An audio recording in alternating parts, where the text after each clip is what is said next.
농업이 심각한 위기를 맞고 있는 가운데 SNS를 활용한 유통망으로 농업을 혁신하는 사람들이 있습니다. 화장 선호 추세가 이어지고 있는 가운데 대구의 화장시설은 혐오시설이라는 이유로 아직 15년 전 수준에 머물러 있습니다. 설 연휴 중반으로 접어든 가운데 오늘 대구 경북 고속도로는 귀가 차량 등으로 몸살을 앓았습니다. 이 시각 교통 상황을 한국도로공사 연결해 알아봅니다. 올해부터 전용 면적 135제곱미터 이상의 대형 아파트 관리비에 부가가치세가 10%씩 부과되면서 주민 불만이 쏟아지고 있습니다. 네, 여러분 안녕하십니까? 대구 경북 소식 전해드립니다. FTA가 확대되고 젊은 인구가 유출되면서 우리 농업이 심각한 위기를 맞고 있습니다. 위기를 기회로 삼아 활로를 찾는 노력이 빛을 발하고 있습니다. 도시 문화와 연계한 상품 개발과 SNS를 활용한 유통망 구축으로 농업을 혁신하는 사람들을 도성진 기자가 소개합니다.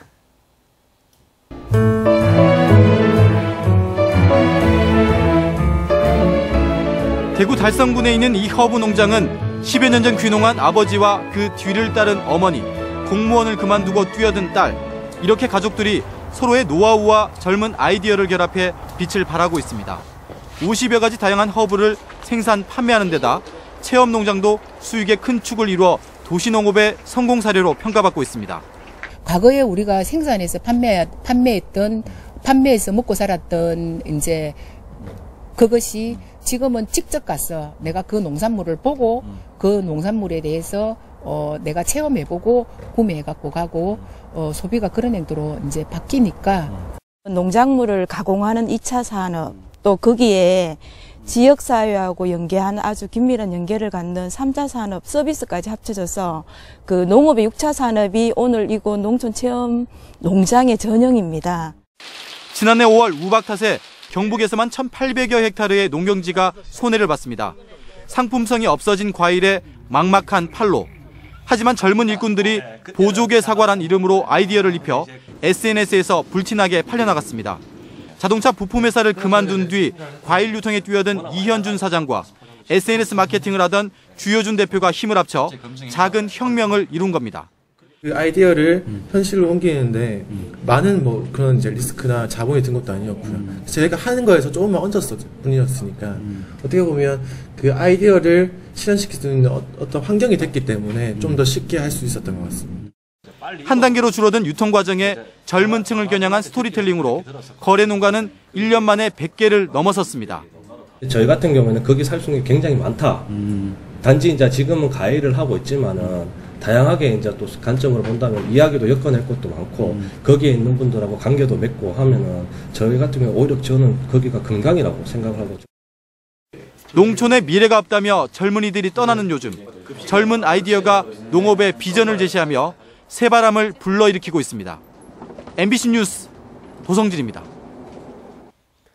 대구의 화장률이 80%에 육박하고 있습니다. 장례 문화가 매장에서 화장으로 바뀌고 있는데 관련 시설은 혐오감을 준다는 이유로 15년 전 수준에 머물러 있습니다. 윤영균 기자가 취재했습니다. 대구에 단 한 곳 있는 화장장. 지난해는 하루 평균 35구의 시신을 화장했지만 올해는 37구를 넘어섰습니다.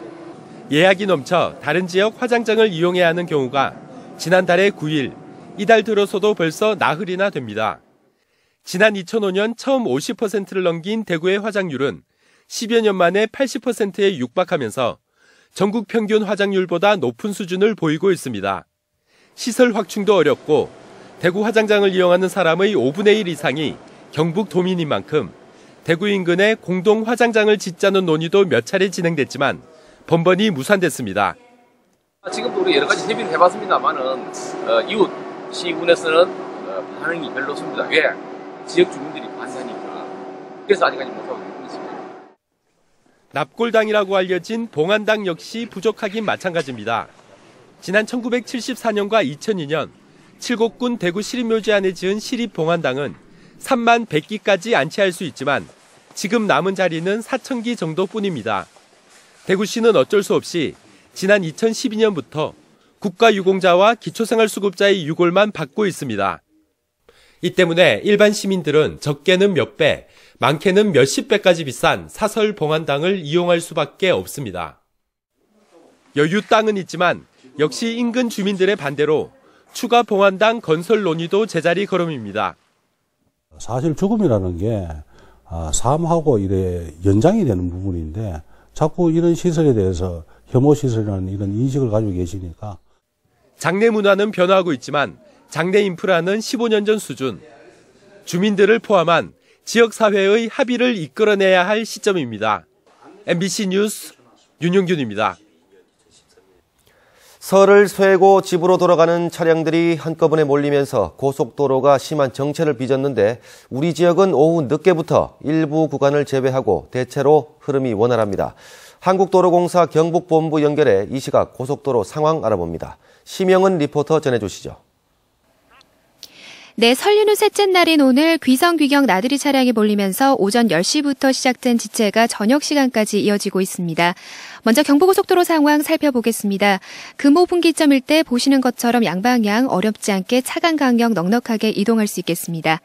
계속해서 중앙고속도로 쪽으로 이동해 보겠습니다. 동명휴게소 일대도 정체 풀리면서 이제 시원하게 이동 가능합니다. 다음은 중부내륙고속도로 상황 살펴보겠습니다. 문경 세제터널 일대로 많이 어렵습니다. 문경 세제터널에서 연풍터널까지 약 5km 정체됩니다. 이어서 대구 포항간 고속도로 이동해 보겠습니다. 청통 와촌 부근 보시는 것처럼 대구 포항 양방향 어렵지 않게 이동 가능합니다. 끝으로 88고속도로 고령나들목으로 이동해 보겠습니다. 어제 이 시각 똑같이 대구 방향으로 속도 떨어져 있는데요. 고령터널에서 고령 부근까지 9km 속도 떨어져 있습니다. 귀경나들이 행렬에 오전부터 이어졌던 고속도로 정체가 저녁 들어 풀리고 있습니다. 끝까지 안전운행할 수 있도록 차량 점검 꼼꼼히 해주시기 바랍니다. 지금까지 한국도로공사 경북지역본부에서 심영은이었습니다. 오늘 새벽 0시 반쯤 88고속도로 동고령 나들목 부근에서 SM3 승용차와 무쏘 승용차가 중앙선을 넘어 정면으로 충돌하면서 SM3 승용차에서 불이 나 운전자와 탑승객 모두 숨지고 무쏘 승용차 운전자 등 4명이 다쳤습니다. 경찰은 감식을 통해 사망자들의 신원을 확인하는 한편 목격자를 상대로 정확한 사고 원인을 조사하고 있습니다. 이보다 앞서 오늘 새벽 0시 6분쯤에도 울진군 후포면 7번 국도 분기점에서 26살 황모 씨가 몰던 1톤 트럭이 역주행을 하다 도로 전신줄을 들이받아 옆 좌석에 타고 있던 26살 정모 씨가 숨지고 황 씨도 크게 다쳤습니다. 어젯밤 10시 40분쯤 구미시 산동면에 있는 휴대전화 부품 공장에서 불이 나 샌드위치 패널 건물과 부품 등을 태워 소방서 추산 3,300만 원의 재산 피해를 내고 30여 분 만에 꺼졌습니다. 소방당국은 지하 1층 기계 쪽에서 불이 시작돼 번진 것으로 보고 정확한 화재 원인을 조사하고 있습니다. 칠곡경찰서는 평소 마트 운영을 둘러싸고 다툼을 벌이다 마트 직원을 흉기로 찔러 숨지게 한 혐의로 45살 A씨를 붙잡아 구속영장을 신청할 계획입니다. 경찰에 따르면 마트 직원 A씨는 어제 저녁 7시 40분쯤 칠곡군 석저읍에 있는 한 마트에서 야채 코너에 있던 흉기로 또 다른 직원 46살 B씨를 찔러서 숨지게 한 혐의를 받고 있습니다. 올해부터 전용 면적 135제곱미터, 40평 이상의 대형 아파트 관리비에 부가가치세가 10%씩 붙고 있다는 사실 알고 계십니까? 같은 평수라도 수도권과 지방의 집값이 큰 차이를 보이다 보니 과세 기준에 대한 불만이 쏟아지고 있습니다. 엄지원 기자가 취재했습니다. 안동의 40평대 아파트에 사는 주부 박성현 씨는 최근 1월 관리비 고지서를 보고 깜짝 놀랐습니다. 평균 17만 원 안팎에 머물던 관리비가 20만 원대로 훌쩍 뛴 겁니다. 한 달 만에 2만 7천 원 가까이 올랐습니다. 정부가 올해부터 전용 면적 135제곱미터를 넘는 아파트 관리비에 부가세 10%를 부과하면서 지역 거주민들의 불만이 속출하고 있습니다. 지난해를 끝으로 대형 아파트에 대한 부가세 면세 제도가 종료된 건데 면적만을 과세 기준으로 삼다 보니 형평성 논란이 일고 있습니다. 지역마다 천차만별인 매매가를 고려하지 않았다는 겁니다. 차이가 많이 난다고 봐야 되죠. 집값 때도 하면 저희는 그냥 억대라 그러면 거기는 10억대, 20억대 가는데도 불구하고 세금은 부가세를 먹여서 이렇게 똑같이 이렇게 먹인다는 것은 저희 지방에 사는 사람들이 정말 많이 불리하고. 정부도 이를 감안해 읍면에 위치한 아파트는 제외했지만 그 사이에 낀 중소도시의 대형 아파트는 과세 대상에 포함됐습니다. 국토법에 그 용도 구분에 따라서 도시지역으로 나뉘거든요. 안동에도 이제 주거지역이나 상업지역 같은 경우에는 도시지역으로 구분이 되거든요. 그게 아닌 읍면지역은 면세고. 전국의 대형 아파트는 전체 공동주택의 5%인 46만여 채. 3년 뒤인 2018년도부터는 전체 주택의 4분의 1을 차지하는 전용 면적 85에서 135제곱미터 사이의 중형 아파트에도 부가세 면제가 풀리게 돼 지역 아파트 주민들의 불만은 더 커질 것으로 보입니다. MBC 뉴스 엄지연입니다. 내일 오전 9시 45분에 방송될 시사톡톡 시간에는 우리 시대의 아버지를 주제로 한 토론이 70분 동안 방송됩니다. 설 명절 연휴를 마련해 준비한 이번 토론에서 패널들은 현대사의 거대한 흐름 속에서 질곡의 세월을 살아온 과거의 아버지나 가족 내 위상이 위축된 지금의 아버지 모두 가족과 공동체를 보호하려는 본능과 의무감으로 살고 있다고 이야기합니다. 많은 시청 바랍니다. 기상 악화로 설 연휴 첫날부터 이틀간 중단됐던 포항 울릉간 여객선 운항이 오늘부터 재개됐습니다. 포항지방해양수산청은 오늘 오전 6시 풍랑주의보가 해제됨에 따라 오늘 오전 11시 울릉도에서 500톤급 우리누리호가 승객 440여 명을 태우고 출발했다고 밝혔습니다. 오늘 이틀 만에 운항은 재개됐지만 기상 상황이 여전히 좋지 않아 승객 불편은 당분간 이어질 것으로 예상됩니다. 우리누리호는 설 연휴를 맞아 울릉 주민과 귀성객 수송을 위해 모레까지 하루 2차례씩 포항 울릉 구간을 왕복 운항할 계획이었습니다. 경주 보문 관광단지에 영화관과 의료시설 등을 갖춘 복합 문화시설이 들어설 예정입니다. TV 홈쇼핑 마케팅 업체인 GTL은 300억 원을 들여 경주시 신평동에 연면적 13,700여 제곱미터 규모의 보문 복합문화시설을 신축하기로 하고 최근 사업 승인과 건축 허가를 받았습니다.